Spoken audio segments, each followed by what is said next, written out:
wabarakatuh. Waalaikumsalam warahmatullahi wabarakatuh. Selamat siang anak-anak. Siang, Bu. Bagaimana kabarnya? Alhamdulillah luar biasa. Allahu Akbar. Sebelum mulai materi hari ini, lebih baiknya kita baca doa terlebih dahulu. Untuk ketua kelas coba memimpin doanya. Memulai pelajaran siang hari ini berdoa mulai. Bismillahirrahmanirrahim.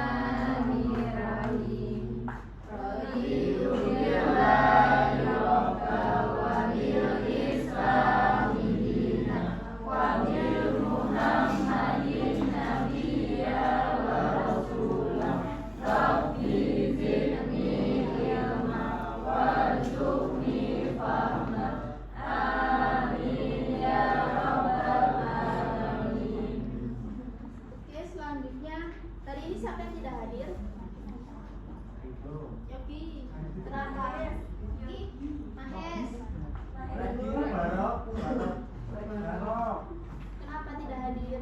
Mahes sapinya sakit.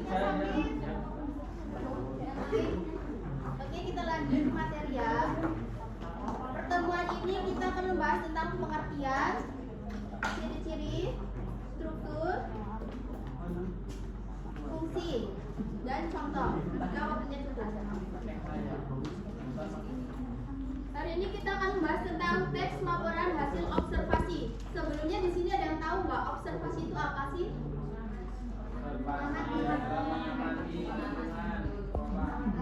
Ya. Jadi secara umum observasi adalah suatu kegiatan yang dilakukan untuk mengamati suatu objek secara rinci dan detail. Objek yang dibahas itu bisa berupa benda, ada juga hal yang abstrak atau sesuatu yang tidak bisa dilihat dengan mata, tapi bisa dirasakan keberadaannya. Misalnya fenomena alam, pergeseran alam, atau kondisi sosial yang terjadi di sekitar kita.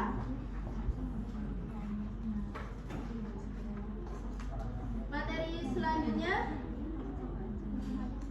observasi jika dipaparkan dalam laporan secara ilmiah itu namanya teks laporan hasil observasi, adalah teks yang berisi penjabaran umum atau laporan hasil pengamatan terhadap objek-objek secara detail. Jadi di situ terlihat ya, observasi itu pengamatan. Jadi teks laporan hasil observasi itu adalah pengamatan dari suatu objek yang secara detail. Objeknya apa aja yang bisa kita amati? Bisa hewan, tumbuhan, benda-benda, tempat, kegiatan, serta objek-objek lainnya. Di sini paham kalian? Kita lanjut ya. Materi selanjutnya yaitu ciri-ciri teks laporan hasil observasi. Yang pertama yaitu bersifat objektif. Apa sih bersifat objektif itu?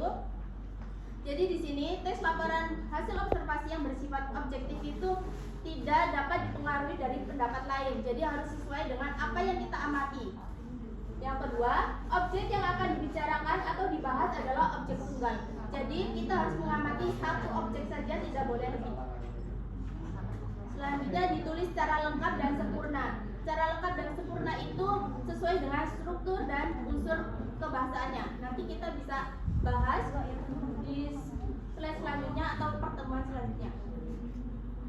Selanjutnya ditulis berdasarkan fakta sesuai dengan pengamatan yang telah dilakukan. Terus informasi teks merupakan hasil penelitian terkini yang sudah terbukti kebenarannya. Paham? Sudah paham? Materi selanjutnya yaitu fungsi teks laporan hasil observasi. Melaporkan tanggung jawab sebuah tugas dan kegiatan pengamatan. Jadi setelah kita mengobservasi, kita melaporkan tugasnya. Kemudian kita dokumentasikan agar bisa menjadi sumber informasi yang terpercaya. Ada juga struktur teks laporan hasil observasi. Yang pertama yaitu pernyataan umum, kedua deskripsi bagian, ketiga deskripsi manfaat. Pernyataan umum itu biasanya terletak di atas, yang isinya itu ada definisi atau pengertian dari suatu objek, dan deskripsi bagian itu mengandung rincian hal-hal yang dilaporkan, dan yang deskripsi manfaat menjelaskan manfaat objek yang diamati. sini ada contoh pernyataan umum tentang wayang. Wayang adalah seni pertunjukan yang telah ditetapkan sebagai warisan budaya asli Indonesia. Nah, di sini itu namanya definisi.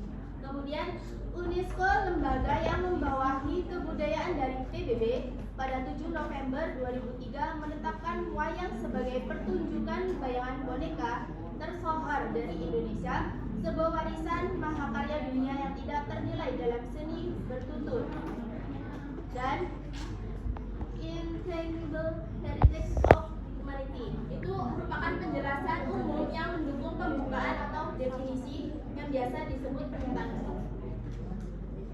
Contoh deskripsi bagian.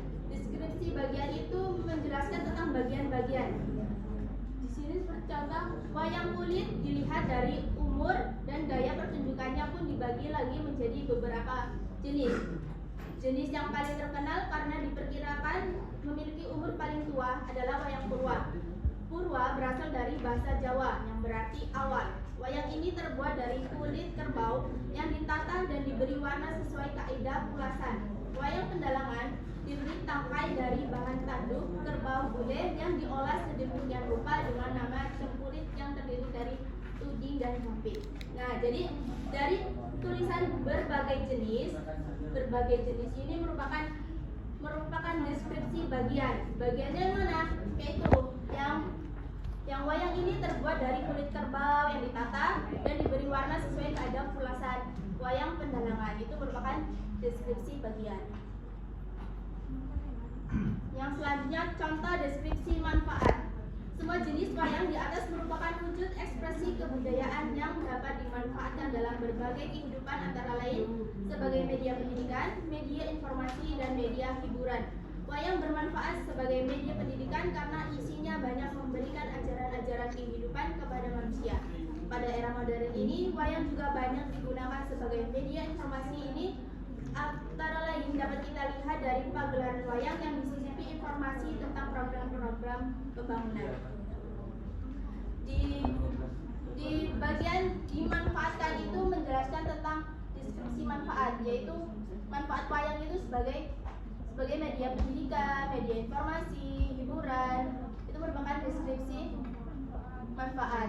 Jadi ketika 3 deskripsi itu dilakukan, itu merupakan teks laporan hasil observasi. Dari sini paham? Ada yang ditanyakan? Jika tidak ada, saya rasa cukup pembelajaran pada hari ini. Semoga apa materi yang bisa saya sampaikan semoga bermanfaat bagi kalian dan saya. Saya akhiri. Wassalamualaikum warahmatullahi wabarakatuh.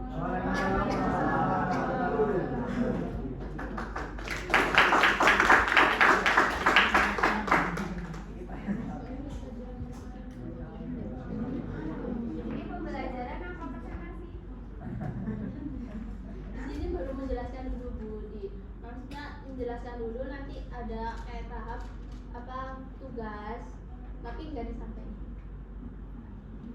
Kan sesuai dengan